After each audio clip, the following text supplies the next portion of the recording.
9 days before Christmas, my daughter sent me a text message. 41 words. I've read it so many times I can recite it with my eyes closed. Dad, plans changed. Christmas is at the lake house this year, and it's just Blake's family. You're not invited. Please don't make this a thing. We'll do something in January. The kids will FaceTime you Christmas morning. I typed out 7 different replies that night. Angry ones, wounded ones, a 3-paragraph one about her mother.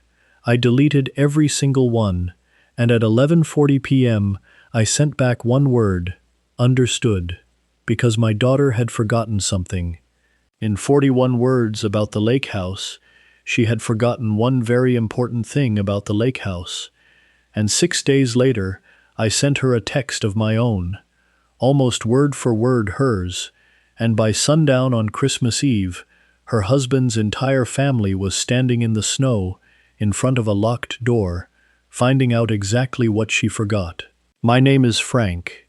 I'm 69, and before this story is over, my daughter is going to stand on my porch on Christmas Eve, in the falling snow, holding a $1 check, and I promise you, when you find out why, that dollar is going to break your heart and put it back together.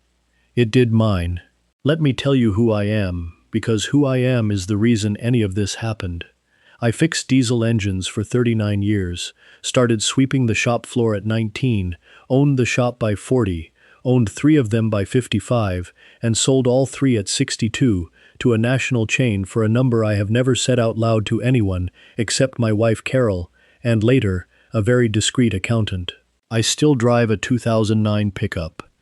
I still wear flannel. My watch costs $35, and it has never once been wrong about the time. Carol used to say I was the richest poor-looking man in the county, and that it was her favorite thing about me. She passed 6 years ago. Lung cancer, and she never smoked a day. Life doesn't check your receipts. Since then, it's been me, my daughter Rachel, her husband Blake, and my 2 grandkids, Tyler and June, who are the 2 finest human beings ever manufactured, and I will not be taking questions on that. Rachel is my only child, and she is her mother, quick, warm, funny, or she was, before Blake started sanding the edges off her. Blake. How do I describe Blake? Blake is a man who says "we summer" as a verb.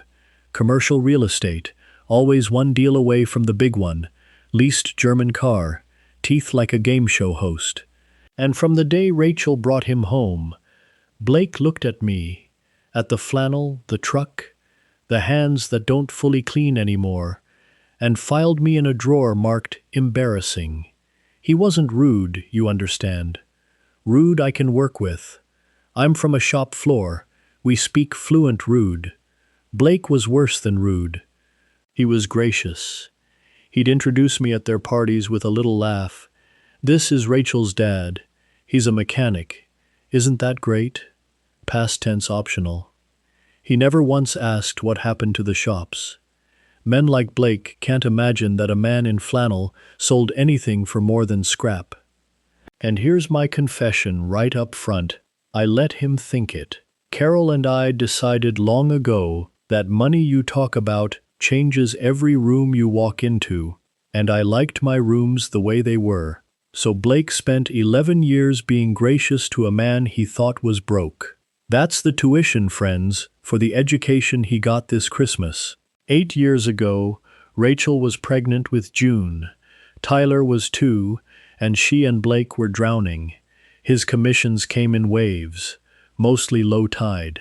One Sunday, she sat at my kitchen table, moved her tea bag around for an hour, and finally said they'd found a little lake house 40 minutes north, that it was a foreclosure, a steal, that the kids could grow up with summers on the water like she did.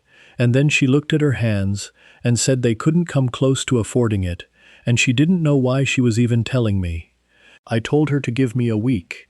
Now, I didn't hand my son-in-law a check, for the same reason you don't hand a toddler a chainsaw.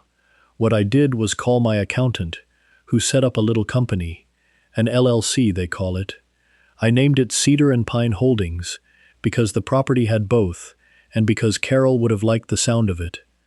Cedar and Pine bought the lake house outright, cash, and Cedar and Pine signed a lease, allowing Rachel's family to occupy it.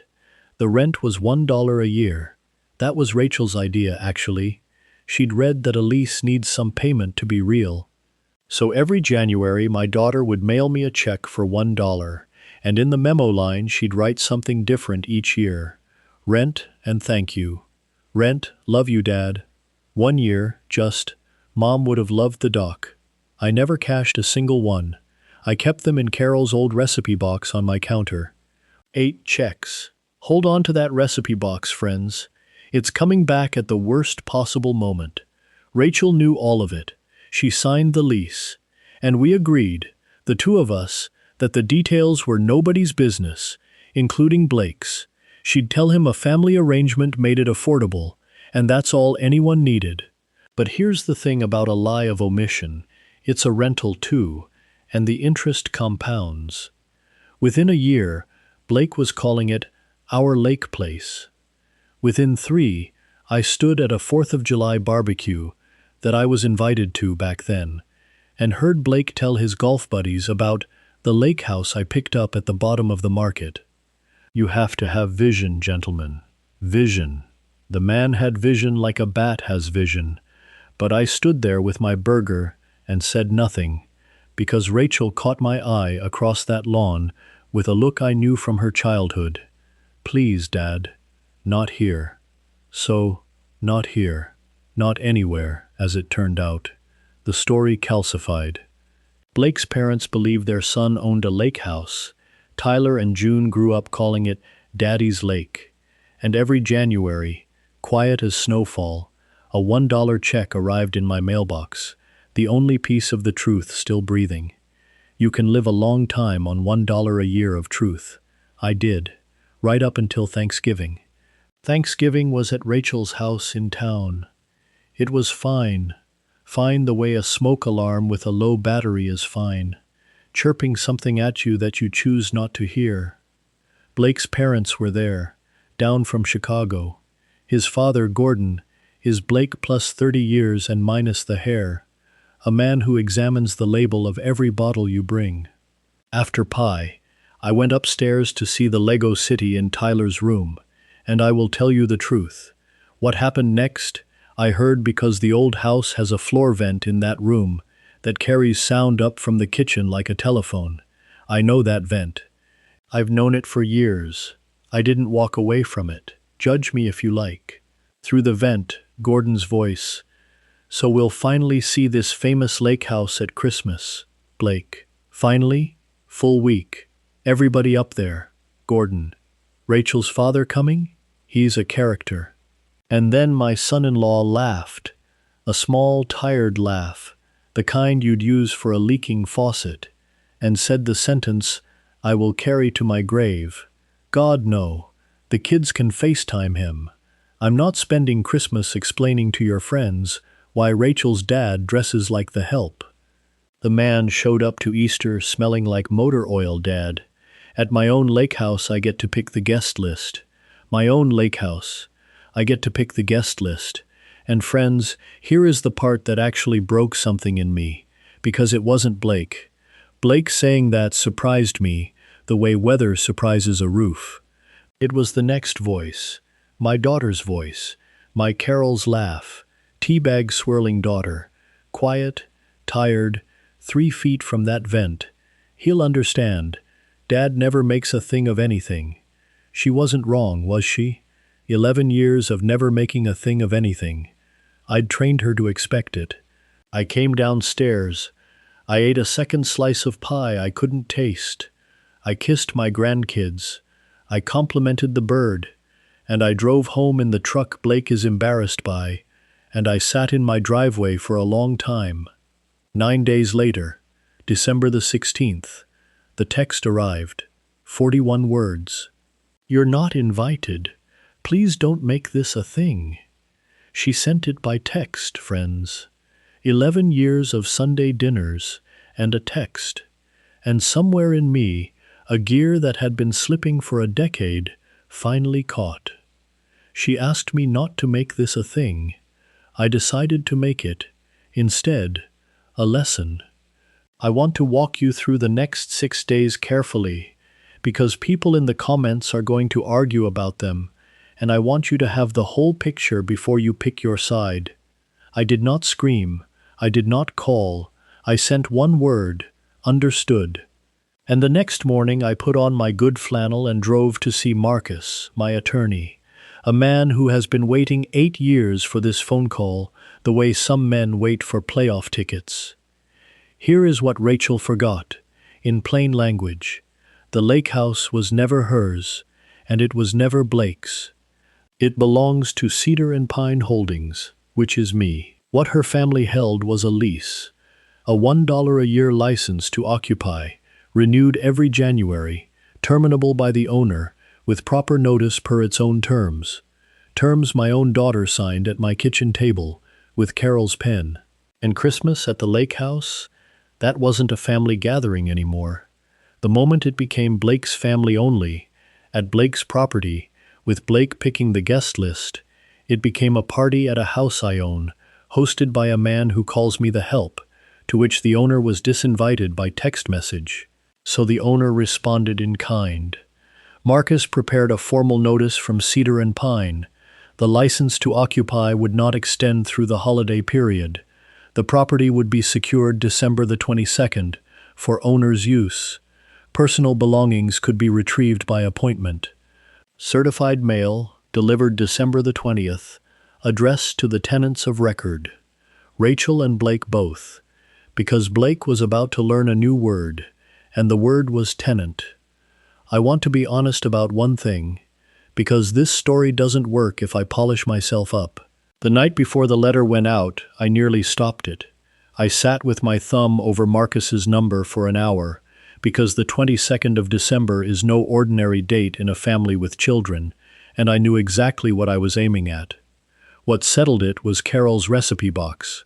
I took the 8 checks out and read every memo line in order, watching my daughter's handwriting shrink year by year. Love to habit to obligation to nothing. And I understood that I wasn't burning a bridge. I was turning on the lights over one that had already burned, so everybody could finally see it. I put the checks back, and I let the letter go. And on December the 22nd, as a locksmith friend of mine finished up at the lake house, and the first fat flakes of a white Christmas started falling, I sat in my truck by the water and sent my daughter a text message. I'd worked on it. 41 words, exactly, word for word. Her rhythm, Rachel, plans changed. Christmas is at the lake house this year, and it's just my family. You're not invited. Please don't make this a thing. We'll do something in January. You can FaceTime the house Christmas morning. Send. Then I turned my phone face down on the bench seat, and I watched the snow land on the lake my wife never got to see. And I waited for the world to arrive. It took 4 minutes. The first call was Rachel. I didn't answer. Not out of cruelty, out of arithmetic. She'd had 6 days to call me after her text, and the phone works in both directions. The second, third, and fourth calls were Rachel. The fifth was Blake, and that voicemail was a masterpiece. It started at lawyer and ended at beggar in under a minute. Frank, there's clearly been some paperwork mix-up with the property company. Paperwork mix-up. He still didn't know. He'd gotten a certified letter from Cedar Pine Holdings and complained to the tenant helpline, Friends, because it was genuinely unthinkable to him that the man in flannel was the property company. I let it be unthinkable for 2 more days. Christmas Eve, 4:15 in the afternoon. It went the only way it could. Gordon and his wife, Blake's brother's family, 2 SUVs of luggage and matching pajamas, 40 minutes north through the snow, to a locked gate, new locks, and a laminated notice on the door with the words, Owner's Use. And in that driveway, in front of his whole family, with June crying in her car seat and Gordon reading the notice twice, My son-in-law had to stand in the falling snow and explain to his father, the label checker, that the famous lake house he'd owned for 8 years had never been his, that he was $1 a year tenant of a company he'd never heard of, and then he had to watch, in real time, as his own wife whispered the last piece, whose company it was. I wasn't there. I've had it described to me by 3 people, and each of them lingers on a different detail. Rachel lingers on June crying, fair. And it's the one piece I'd do differently. You'll see how I made that right. Tyler, who is 11 and merciless, lingers on Grandpa Gordon saying, "You told us you had vision, Blake." But my favorite version is from Dale, the neighbor across the inlet who watched the whole opera from his porch, because Dale says that when the shouting started, nobody could hear anything anyway, on account of the owner of the property was sitting inside with the lights on and the fireplace going, playing Bing Crosby on Carol's old record player, loud. That part's true. It was her favorite record. First Christmas that house ever heard it. One more call came that evening, and this one I answered, because the caller ID surprised me. It was Gordon, Blake's father, calling from the parking lot of the steakhouse where the whole pajama caravan had washed up for an emergency Christmas Eve dinner. And Gordon, the label checker, the man being courted for a bailout, didn't yell. Men like Gordon don't yell, they audit. He said, "Frank, I'm going to ask you one question, and I'd appreciate a straight answer, because I don't believe I've had one in this family for some time." "How long have you owned it?" I said. 8 years, Gordon, cash. Your son's rent is $1. There was a silence long enough to reheat a steak in. Then he said something I did not expect. He said, "My father was a plumber. I forgot that for about 30 years. And then, there's no deal, Frank. Tell Rachel there was never going to be a deal." I flew down to look him in the eye, and I've seen what I needed in a driveway. And he wished me a Merry Christmas, and he meant it, and that was the whole call. I've thought about Gordon a lot since. 2 old men, 1 lesson, 40 years apart. Some tuition just comes due late. She came at 9:40 that night, alone. I heard the car, watched from my window as my daughter stood in my unshoveled driveway looking at my little house, the house she grew up in, for a long minute in the snow. When I opened the door, she didn't say Merry Christmas, and neither did I. She held out her hand, and in it was a check. $1. Memo line, rent, and I'm sorry, Daddy. 9th check. First one delivered in person since the beginning, and the first time she'd written Daddy since her mother's funeral. We talked until 3 in the morning at the same kitchen table where Cedar Pine was born, and I learned things. I learned the Just Blake's Family Christmas wasn't about pajama photos. Gordon was being courted to bail out Blake's newest deal, and Blake needed to look like a man of assets, and an old mechanic smelling of honest work didn't fit the brochure. I learned Blake's German car had 11 weeks of payments left in the account. I learned my daughter had spent 2 years doing the family math at midnight and being told she didn't understand leverage. And she learned things. I took down Carol's recipe box and showed her all 8 checks, uncashed, rubber-banded, and my daughter put her head down on that table and sobbed. Not about the house, she told me later. About the memo lines, about watching her own handwriting shrink over 8 years from "Mom would have loved the dock" to just "rent." Then I showed her the other folder, because Cedar Pine, it turns out, had been busy over the years. There's a 529 college account in it with Tyler's name and one with June's, funded every quarter since the day each of them was born, at a size that made Rachel stop crying out of pure shock. "Dad, does Blake know any of this exists?" And I said, "Sweetheart, Blake believes I fix engines and dress like the help. Let's let him be right about one of those." Christmas morning, Tyler and June woke up at the lake house after all, with their mother and their grandfather and pancakes, and Bing Crosby, and June conducting the record player with a spatula. Blake spent Christmas in Chicago with his parents, and I genuinely cannot tell you how that went, because not one person in that lake house checked. Here's the aftermath, quick and honest. Rachel filed in February. It surprised no one, including, I think, Blake. The marriage had been leveraged as thin as the finances. And when the lawyers finally opened the books, the Vision Gentleman Empire was 4 leases, 2 balloon loans, and a golf membership. The only unencumbered asset anywhere near that man was a lake house, and it was never near him at all. Carol used to say, "You'll never regret a fence built early." 8 years, that quiet little LLC waited to do its one day of work. It did it in an afternoon. The lake house goes into a trust for Tyler and June when I'm gone. Marcus drew it up in January, and this time everyone got a copy. Rachel and the kids live 20 minutes from me. She teaches again. She laughs like Carol again, which I won't say more about or I'll need a minute. And every January now, 2 more checks arrive in my mailbox. $1 each. Tyler's memo line last year said, "Rent for my future house, ha." June's just has a drawing of a dock. I'm never cashing those either. People ask if I regret it, the locks, the letter, doing it at Christmas. And I'll tell you what I've settled on. For 11 years I taught my family that my silence was free. It wasn't free. It was $1 a year, and everybody stopped reading the memo line. So here's what I'll leave you with. Generosity without respect is just an invoice nobody intends to pay. You can love your family with everything you have and still let them find out, once, clearly, at 4:15 p.m. in the snow, that the quiet one owns the ground the party stands on.